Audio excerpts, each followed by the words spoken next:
Town press, হ্যাঁ আচ্ছা ঠিক আছে, আপনারা দিলে আমি তো না করতে পারি না।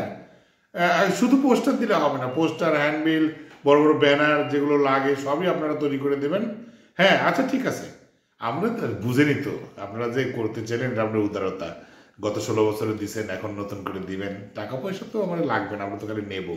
হ্যাঁ না, সবাই নাটোরের ওভারঅল যত বড় ব্যবসায়িক আছে, কন্ট্রাক্টর আছে, সবাই এবার পাঁচু পার্টির জোয়ারে একত্রতা ঘোষণা করেছে এবং তারা আমাকে সবাই সহায়তা করছে, আমার পার্টিকে সহায়তা করছে, ফান্ড দিয়ে সহায়তা করছে, কেউ কাপড় দিয়ে সহায়তা করছে ঈদের জনগণকে দেওয়ার জন্য। কেউ যেমন বাংলাদেশে সবচেয়ে বড় কোম্পানি জীবন কোম্পানি আছে আমাদের নাটোরে, সহ আরও কৃষক কোম্পানি আছে, তারা সবাই বিভিন্ন পানীয়, সেমাই, তেল, মশলা, ডাল, চাল এগুলো দিয়ে সহায়তা করছে সব জনগণের জন্য। আমি ঝালের গুঁড়া, মশলা এগুলো দিয়ে আমরা আর কি একটা দেশে একটা সুস্থ সুন্দর ঈদ যে উদযাপন যাতে হয় সেই ব্যবস্থা আমরা করছি। হ্যাঁ, জনগণের জন্য সে আপনারা নিয়োজিত, আপনারা আমাদের হাত দিয়ে যে পৌঁছা দিচ্ছেন জনগণের, এর জন্য আপনারা অবশ্যই সেই পুণ্য লাভ করবেন। হ্যাঁ, আর আমার ভোট ঠিক আছে।